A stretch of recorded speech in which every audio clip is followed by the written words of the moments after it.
The two angels came to Sodom at evening. Lot sat in the gate of Sodom. Lot saw them and rose up to meet them. He bowed himself with his face to the earth, and he said, "See now, my lords, please come into your servant's house. Stay all night, wash your feet, and you can rise up early and go on your way." They said, "No, but we will stay in the street all night." He urged them greatly, and they came in with him and entered into his house.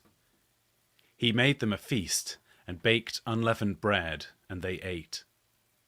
But before they lay down, the men of the city, the men of Sodom, surrounded the house, both young and old, all the people from every quarter.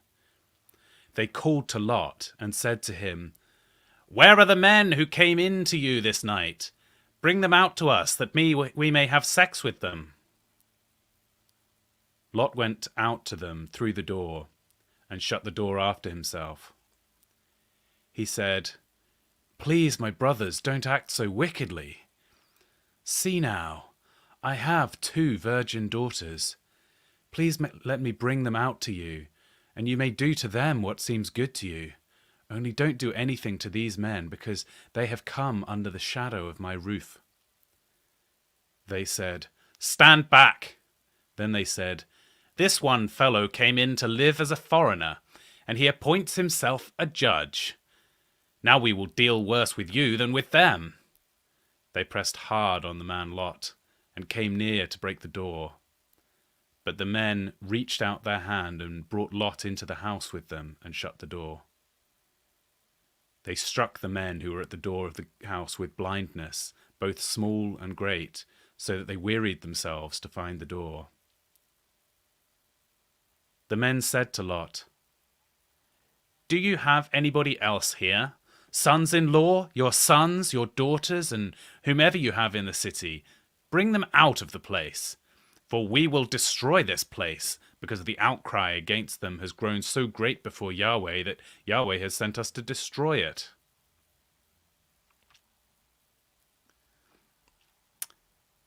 Lot went out and spoke to his sons-in-law, who were pledged to marry his daughters, and said, "Get up out of this place, for Yahweh will destroy the city."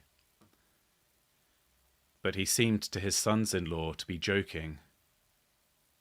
When the morning came, then the angels hurried Lot, saying, "Get up, take your wife and your 2 daughters who are here, lest you be consumed in the iniquity of the city." But he lingered, and the men grabbed his hand, his wife's hand, and his 2 daughters' hands, Yahweh being merciful to him, and they took him out and set him outside the city.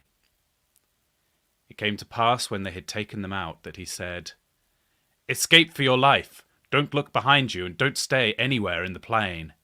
Escape to the mountains, lest you be consumed." Lot said to them, "Oh, not so, my lord. See now, your servant has found favor in your sight, and you have magnified your loving kindness, which you have shown to me in saving my life.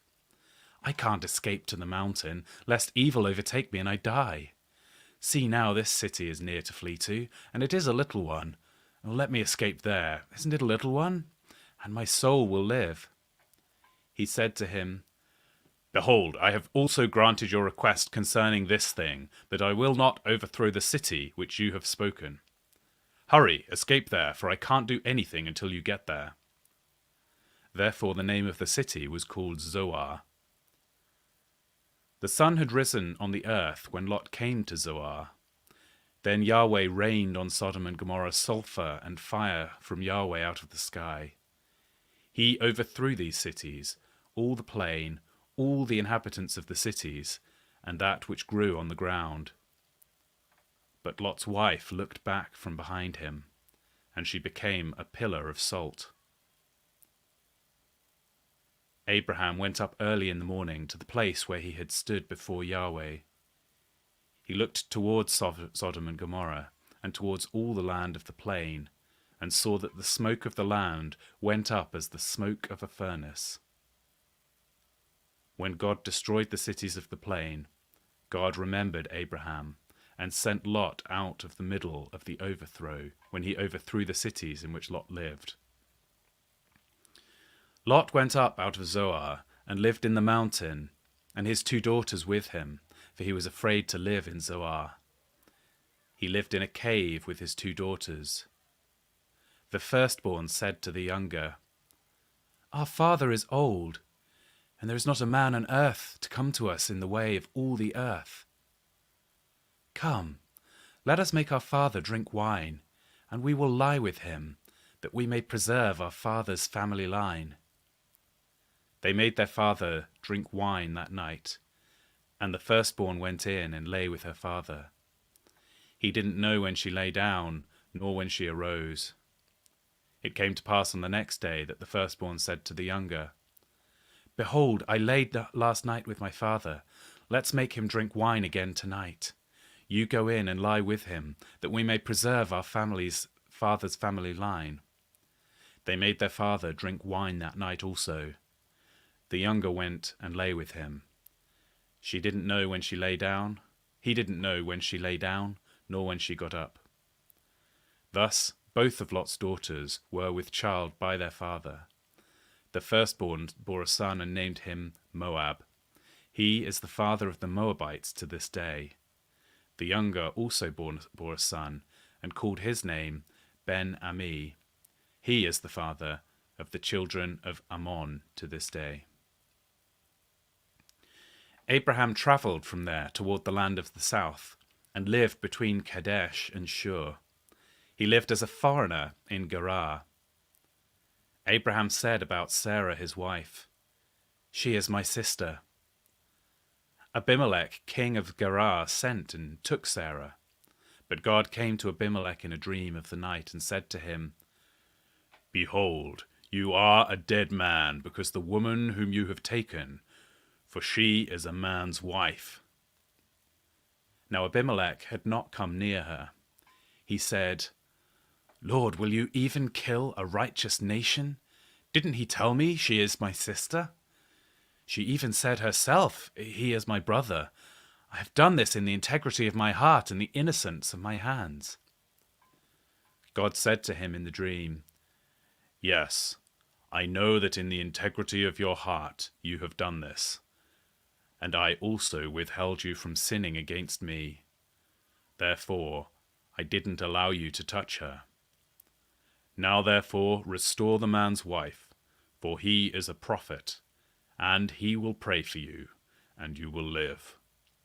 If you don't restore her, know for sure that you will die, you and all who are yours." Abimelech rose early in the morning and called all his servants and told them all these things in their ear. The men were very scared. Then Abimelech called Abraham and said to him, "What have you done to us?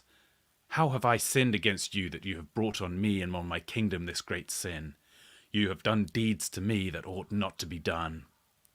Abimelech said to Abraham, "What did you see that you have done this thing?" Abraham said, "Because I thought, surely the fear of God is not in this place. They will kill me for my wife's sake. Besides, she is indeed my sister, the daughter of my father, but not the daughter of my mother, and she became my wife. When God caused me to wander from my father's house, I said to her, 'This is your kindness which you shall show to me. Everywhere that we go, say of me, he is my brother.'" Abimelech took sheep and cattle, male and servants and female servants, and gave them to Abraham and restored Sarah his wife to him. Abimelech said, "Behold, my land is before you. Dwell it wherever it pleases you." To Sarah he said, "Behold, I have given your brother 1,000 pieces of silver. Behold, it is for you a covering of the eyes to all that are with you. In front of all you are vindicated." Abraham prayed to God. So God healed Abimelech, his wife and his female servants, and they bore children. For Yahweh had closed up tight all of the wombs of the house of Abimelech because of Sarah, Abraham's wife. Yahweh visited Sarah as he had said, and Yahweh did to Sarah as he had spoken. Sarah conceived, and bore Abraham a son in his old age, at the set time which God had spoken of him. Abraham called his son who was born to him, whom Sarah bore to him, Isaac. Abraham circumcised his son Isaac when he was 8 days old, as God had commanded him. Abraham was 100 years old when his son Isaac was born to him. Sarah said, "God has made me laugh. Everyone who hears will laugh with me." She said, "Who would have said to Abraham that Sarah would nurse children? For I have borne him a son in his old age." The child grew and was weaned. Abraham made a great feast on the day that Isaac was weaned. Sarah saw the son of Hagar, the Egyptian, whom she had borne to Abraham, mocking. Therefore she said to Abraham, "Cast out this servant and her son, for the son of this servant will not be heir with my son Isaac." The thing was very grievous in Abraham's sight on account of his son. God said to Abraham, "Don't let it be grievous in your sight because of the boy and because of your servant. In all that Sarah says to you, listen to her voice, for your offspring will be named through Isaac. I also make a nation of the son of the servant, because he is your child." Abraham rose up early in the morning and took bread and a container of water and gave it to Hagar, putting it on her shoulder, and gave her the child and sent her away. She departed and wandered in the wilderness of Beersheba. The water in the container was spent, and she put the child under one of the shrubs. She went and sat down opposite him, a good way off, about a bowshot away, for she said, "Don't let me see the death of the child." She sat opposite him and lifted up her voice and wept. God heard the voice of a boy. The angel of the Lord called to Hagar out of the sky and said to her, "What troubles you, Hagar? Don't be afraid, for God has heard the voice of the boy where he is. Get up, lift up the boy, and hold him with your hand, for I will make him a great nation." God opened up her eyes, and she saw a well of water. She went, filled the container with water, and gave the boy a drink. God was with the boy, and he grew. He lived in the wilderness, and as he grew up, he became an archer. He lived in the wilderness of Paran. His mother got a wife for him out of the land of Egypt. At that time, Abimelech and Phicol, the captain of his army, spoke to Abraham, saying, "God is with you in all that you do. Now therefore swear to me here by God that you will not deal falsely with me, nor with my son, nor with my son's son, but according to the kindness that I have done to you, you shall do to me, and to this land in which you have lived as a foreigner." Abraham said, "I will swear." Abraham complained to Abimelech because of a water well which Abimelech's servants had violently taken away. Abimelech said, "I don't know who has done this thing. You didn't tell me, and I didn't hear of it until today." Abraham took sheep and cattle and gave them to Abimelech. Those two made a covenant. Abraham set 7 ewe lambs of the flock by themselves. Abimelech said to Abraham, What do these 7 ewe lambs which you have set by themselves mean?" He said, "You shall take these 7 ewe lambs from my hand, that it may be a witness to me that I have dug this well." Therefore he called that place Beersheba, because they both swore an oath there. So they made up a covenant at Beersheba. Abimelech rose up with Phicol, the captain of the army, and they returned into the land of the Philistines. Abraham planted a tamarisk tree in Beersheba, and there he called on the name of Yahweh, the everlasting God. Abraham lived as a foreigner in the land of the Philistines many days.